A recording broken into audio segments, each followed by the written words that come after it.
মা, আসছি আমি। রাত হবে ফিরতে, তুমি শুয়ে পড়ো। 3টে কাজ আছে আজ।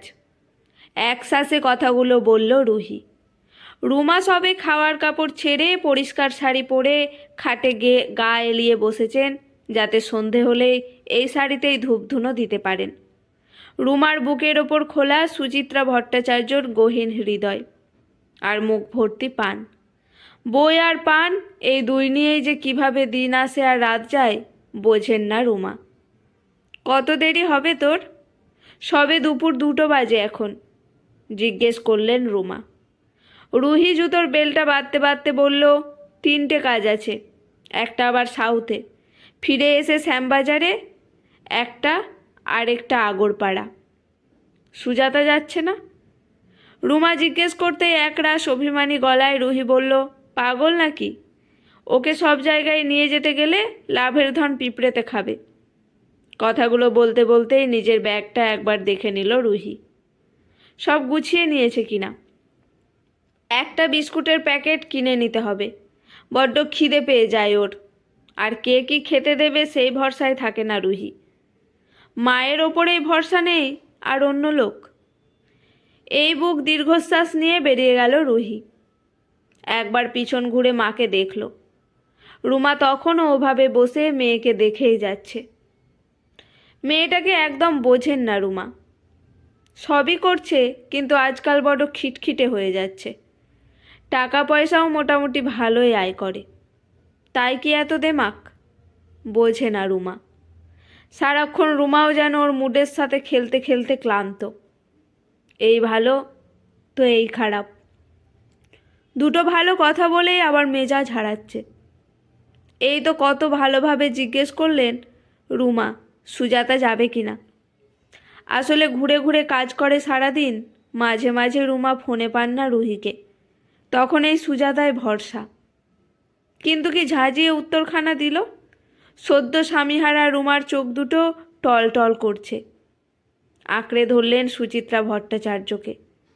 গল্পে পাপানের সিআইডি ওর বাবা ভাস্করকেও আজ টানছে, তেমনি আজকাল রুহির এই গল্পের বইগুলোই রুমাকে বাঁচিয়ে রেখেছে। কত কত বই। ছোট থেকেই একটা নেশা মেয়েটার। বইমেলা মানেই প্রতিদিন যেত রুহি আর সুবল, গুচ্ছের বই কিনে আনতো। রুমার বরং ওসবে আগ্রহ ছিল না কোনো দিনই, কিন্তু আজ সুবল চলে যাওয়ার পর দিনগুলো যেন গিলে খেতে আসে রুমাকে। রুমা সব সহ্য করতে পারে, কিন্তু এই একাকিত্বটা কিছুতেই মানতে পারেন না। ওনার বৌদি কতবার বলেছেন রুহির একটা বিয়ে দিতে, 2-4টে ভালো সম্বন্ধ এনেছিলেন, কিন্তু রুমার যেন ভাবতেই ভয় লাগে এত বড় বাড়িতেও ও একা। ভাবনাটা মাথায় আসতেই গলাটা শুকিয়ে গেল রুমার। দেখলো পানের রস শেষের ছিবড়েগুলো গলায় আটকাতে বসেছে। তাড়াতাড়ি বেসিনে চলে গেলেন। ভয় হোক বা আনন্দে হোক, পরিস্থিতি তো আসবেই। সেটা থেকে বেরোনোর মানুষের একমাত্র লক্ষ্য হওয়া উচিত। তাই বোধহয় বেসিনে দাঁড়িয়ে খক খক করে গলাটা পরিষ্কার করলেন রুমা। কি সুন্দর লাগছে দেখো হাত দুটো।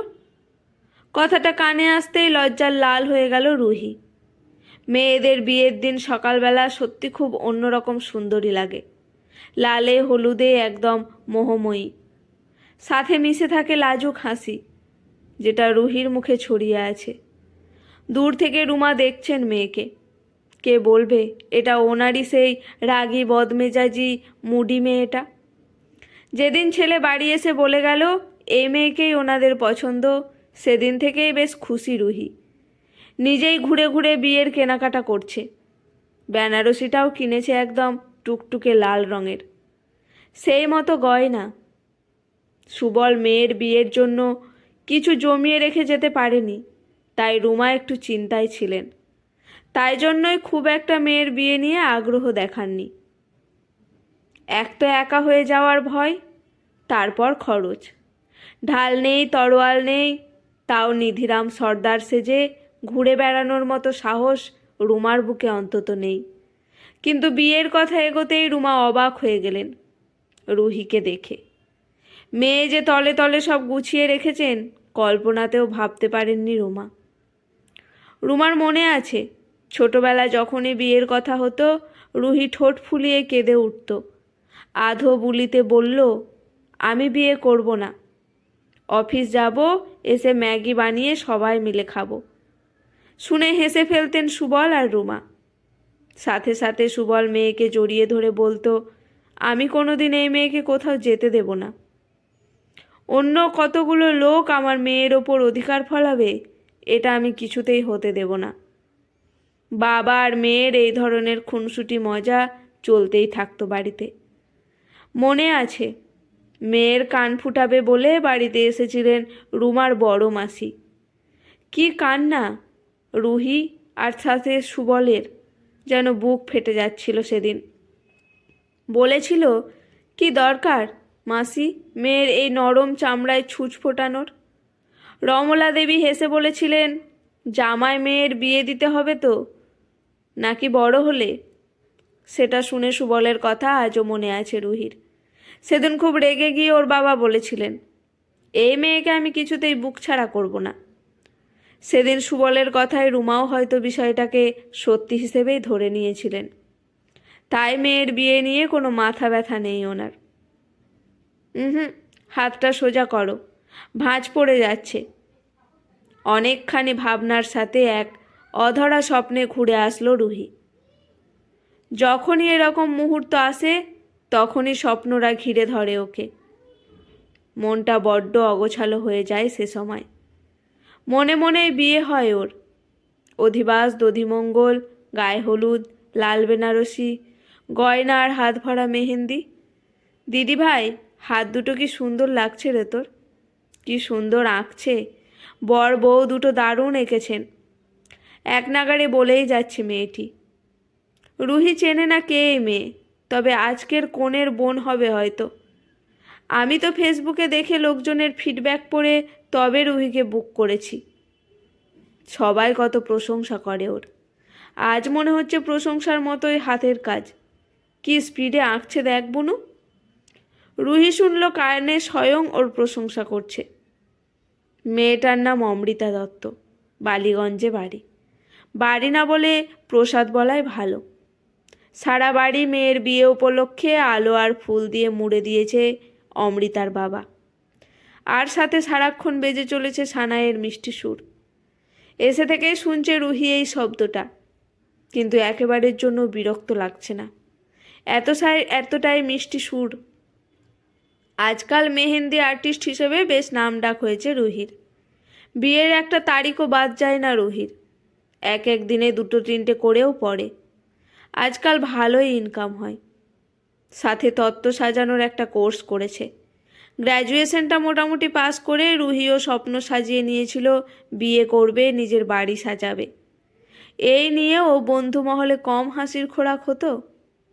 যখন সব বন্ধুরা লন্ডন আমেরিকা পাড়ি দেওয়ার স্বপ্ন দেখত, রুহির চোখ জুড়ে থাকতো স্বপ্নের ঘর, টান টান পাতা বিছানা, আর দিনের শেষে তাতে গা এলিয়ে দিত রুহি, আর তার বুকের ওপর থাকতো সুচিত্রা দেবী, বুদ্ধদেব বাবু, সুকুমার রায়, রবীন্দ্রনাথ, শরৎচন্দ্র, আশাপূর্ণা দেবী। শুধু গল্পের বই আর ওর পাতা সংসার, এটুকুই চেয়েছিল রুহি। উফ, নারীও না। রুহি দেখলো একটা ছোট্ট বাচ্চা মেয়ে এসে ওকে ধাক্কা দিল।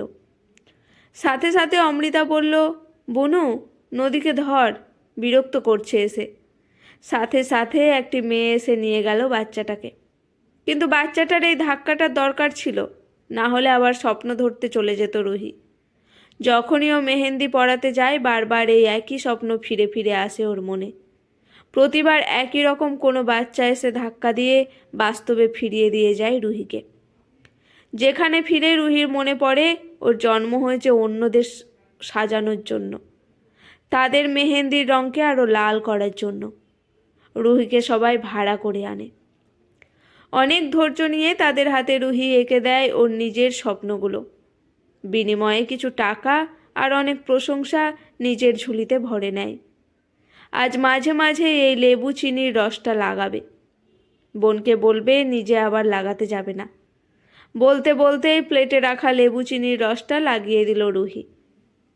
খুব যত্ন করে চেপে চেপে লাগাচ্ছে। দিদি ভাই, সম্রাটদা কিন্তু তোকে খুব ভালোবাসে। লাগাতে লাগাতেই ওই শুকনো জায়গাগুলোই দেখ কীরকম রং ধরেছে, বলছে আর হাসছে মেয়েটি। ধুস, চুপ কর তো। রুহি নিশ্চয় ওর মেহেন্দিতে কিছু মিশিয়েছে। অমৃতা বলল কথাগুলো। রুহি তাকিয়ে দেখলো অমৃতার চোখে মুখে কেমন লাজুক হাসি। এই হাসিটা তো রুহিও হাসতে চেয়েছিল। রুহির মতোই কেউ একজন এসে ওকে মেহেন্দি পরাতো, টকটকে লাল হতো সেই রং। শম্পা, রীতা, মধু যখন বলতো রুহি তোর বর তো তোকে খুব ভালোবাসে, এইরকমই লজ্জায় লাল হয়ে যেত রুহি। মা, এই মিষ্টি দুটো খেয়ে নিও। তুমি তো বললে রাতে খেয়ে যেতে পারবে না, আরও দুটো কাজ আছে তোমার, কাল একটিবার এসো তাহলে। রুহি লেবুর রসটা লাগাতে লাগাতে দেখল সেই মহিলা আবার এসেছেন, যে আজ সারাদিন খুব ব্যস্ত, কারণ রাত পোহালেই ওনার মেয়ের বিয়ে। বুক খালি হয়ে যাওয়ার দিন, তিলে তিলে বড় করা মেয়েটাকে অন্যের হাতে তুলে দেওয়ার দিন। অথচ দায়িত্বের কোনো ত্রুটি নেই। এর মধ্যেই দুবার এসে রাতে খেয়ে যাওয়ার জন্য বলে গেছেন রুহিকে। অনেক কনেকে মেহেন্দি পরায় রুহি, এক একজনের আন্তরিকতা এক এক রকম, কিন্তু বিয়ের আগের দিন মেয়ের মায়েদের আন্তরিকতা যেন সব জায়গায় একই। মনের একদম ভেতর থেকে কথাগুলো বলেন তারা। রুহির মনে পড়ল রুমার কথা। কোনো হেলদোল নেই, কোনো কালেই ছিল না। সুবল মারা যাওয়ার পর তো আরও নেই। পাড়ার সমাধির বিয়ের সময় পাড়ার প্রায় সব মেয়েকে মেহেন্দি পরিয়েছিল রুহি।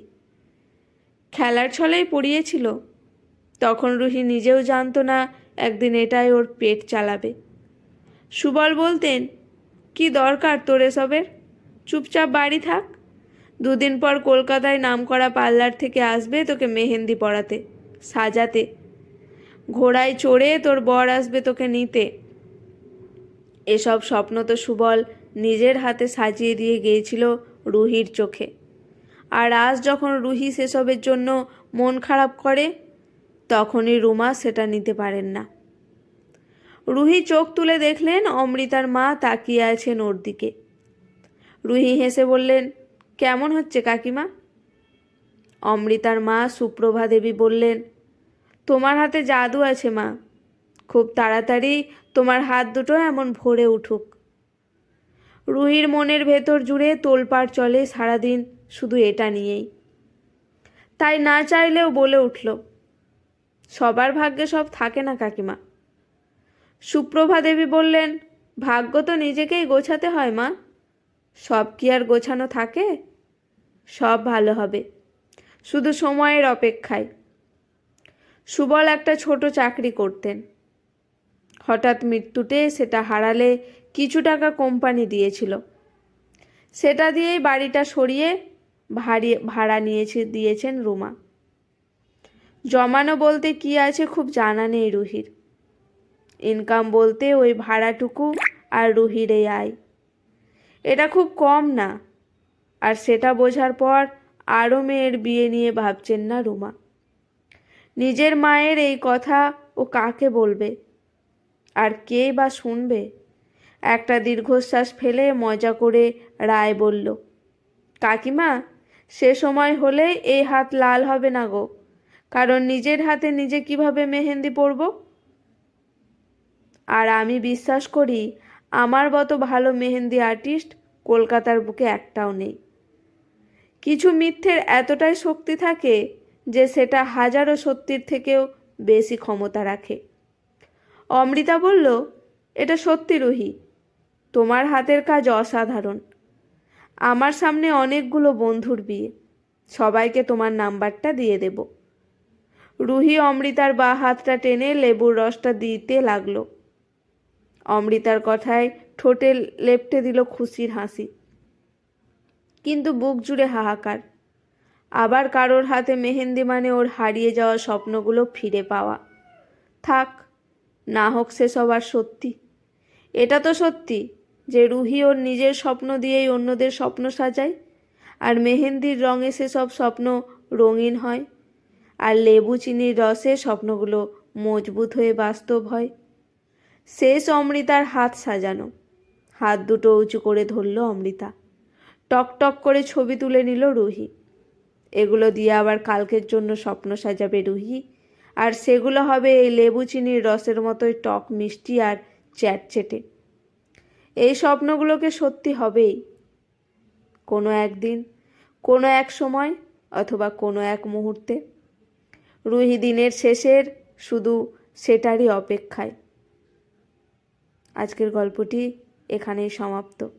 কেমন লাগলো অবশ্যই জানাবেন। ভালো লাগলে চ্যানেলটি সাবস্ক্রাইব করে পাশে থাকবেন। ধন্যবাদ।